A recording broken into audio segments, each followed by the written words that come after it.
because I will tell you now, growing a business is hard, it is boring, it is mundane. Hooray, successful morning. It is 6:44. I've been up since 5. I've done all my key emails, some key tasks for clients. I will have no stress today. That's not a threat, that's an expectation. In today's vlog, I want to try and show you the difference between growing a media agency. Let's go. Versus growing an online education business where you're selling courses, coaching, a membership.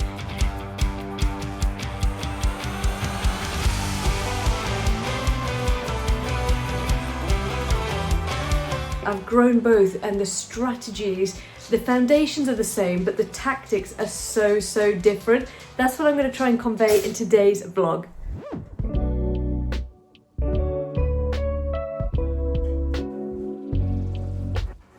Can we just take a moment to acknowledge that this is a renovation property? So those paint colours we're thinking for the kitchen, there's always ladders out, a drill. We try and put things away and keep things tidy, but guys, I don't know what to tell you. Let me just turn you around in the dining room. This was the latest project.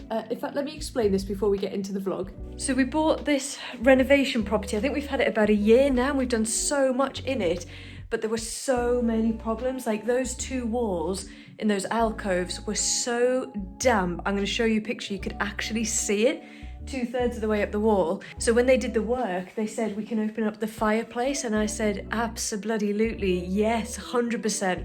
So we've had it opened up back to the original structure. We've had brick slips put on the back. I loved picking those little paving slabs, and obviously we're just waiting for the plaster to dry, because then I'm going to panel it and paint it, which if you follow me online, you know how much I love this. How badass does that look? The only trouble is, most of the time I am living in a construction site. It's getting better. I think we've done the worst of it, and they tell me it's all going to be worth it in the end.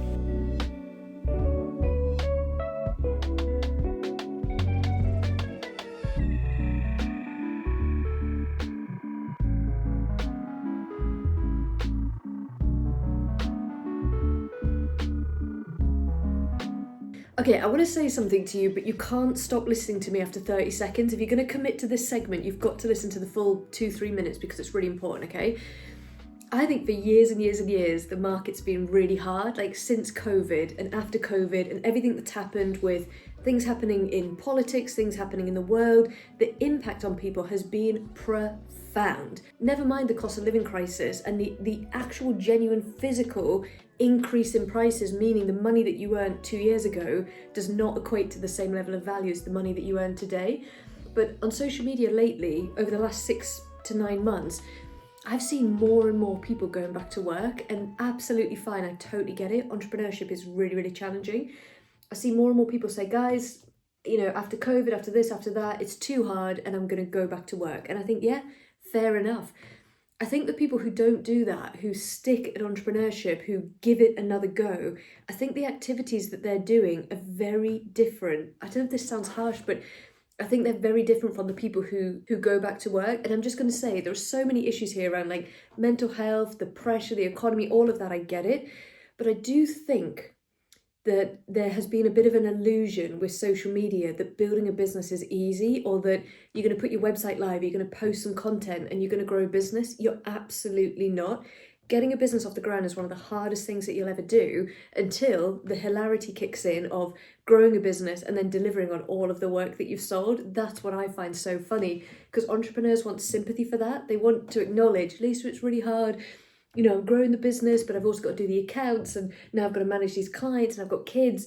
But sympathy isn't what you need. What you need is strategic intervention. You need focus, and you need to squeeze every inch of productivity out of your day.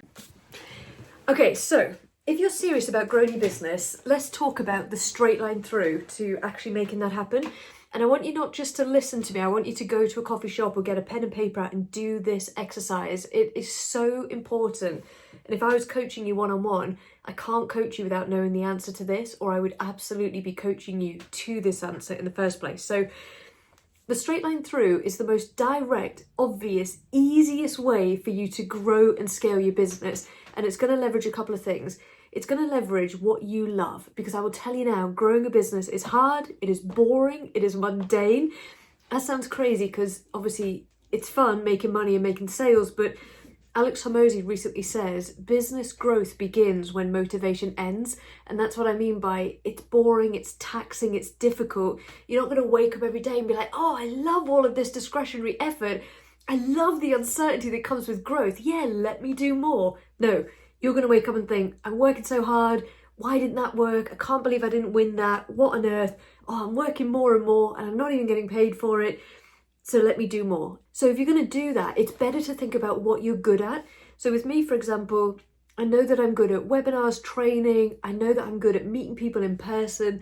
I know that I'm good at events and community. So I'm absolutely going to leverage those things when I try and grow these companies. So for the media agency, my straight line through is to get 4, possibly 5 larger corporates or family-run kind of engineering, manufacturing companies to do all of their marketing, video, social, web, everything. When I get to 4 or 5 of those clients, and as I start to grow, I will absolutely then hire a full-time videographer and a full-time social media manager or community manager. And truth be told, I would tell you my plan here. Truth be told, I'm using that agency model to bring in the revenue because they're skills that I've got, I'm using them all the time. And in fact, I'm more skilled than traditional marketeers because I've built an online business, which is just a different level of skill in ads and understanding the customer and selling from a sales page. So that becomes a really unique, powerful edge in the agency. So once I grow that agency, it will allow me to hire people who I can then use to help me build the personal brand that I need to scale up this online education business. The question then becomes, all right, Lisa, smarty pants, how are you going to go and get those 4 or 5 clients? What are you going to do?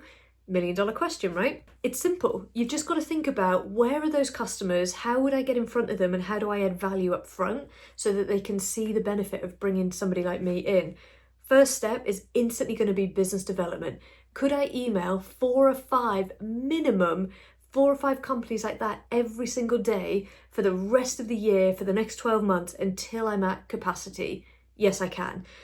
But the second thing is actually going out in the world and networking with people and increasing the number of people who know who I am and what I do, because one-off videos, one-off websites, one-off design projects, if you do a good job, it increases exponentially the number of people who know about you, who get to see the benefit of your work, and you never know who's going to recommend you work.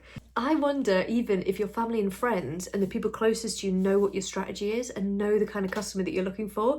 You've got to be clear because people can make recommendations. Anyway, that's another video.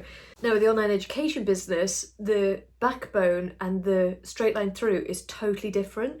For me to make, say, 20 grand a month in an online education business selling courses and coaching, I can't imagine that going networking individually is going to be the best way for me to do it. It'd be the best way for me to get it off the ground, but for me to scale it instantly, it's got to be webinars, online workshops, content, personal brand, thought leadership. It's a very different thing because one client in a service-based business could be 1,500, 2 grand, 5 grand. They're big ticket items.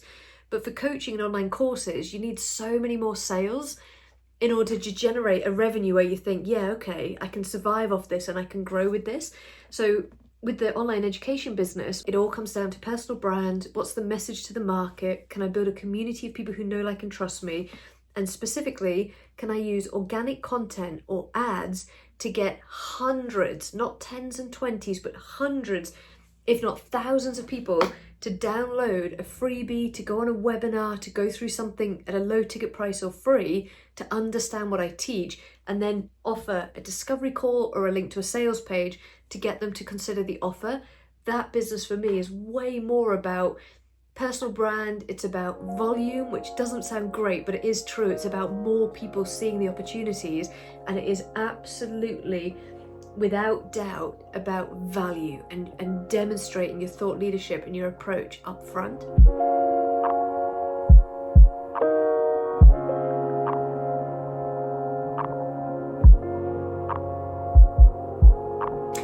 So working from home this morning, because it's the best thing to do when I've got online calls and meetings, I'm just going to take a 30-minute catch-up call with a one-to-one client. Then I'm going to run the weekly session for Straight Line Through. I get everyone together every single Wednesday, 12 o'clock, and I'll often do training, but sometimes I do a peer review session where people can come, show their work to each other, get feedback from each other, which is amazing. And then we're off up to Newcastle to meet someone who I met networking, and I just want to do a follow-up and see what she's all about, tell her what I'm about, and you just never know what's going to come from something like that.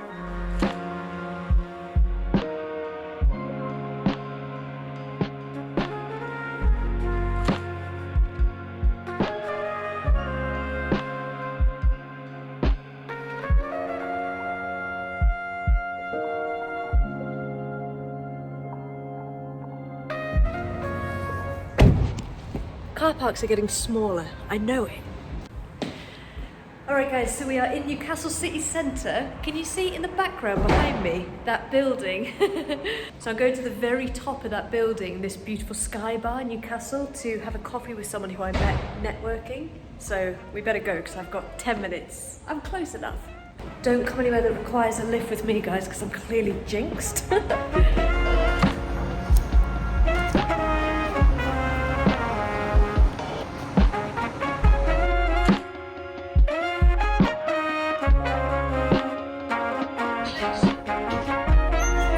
Look at this lift guys, there's no option, it's just ground, help, or 26th floor. I mean, let's state the obvious and say thank God this lift was operational. Could I have climbed it?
$3 for me, slice of cherry and almond cake for Lucy.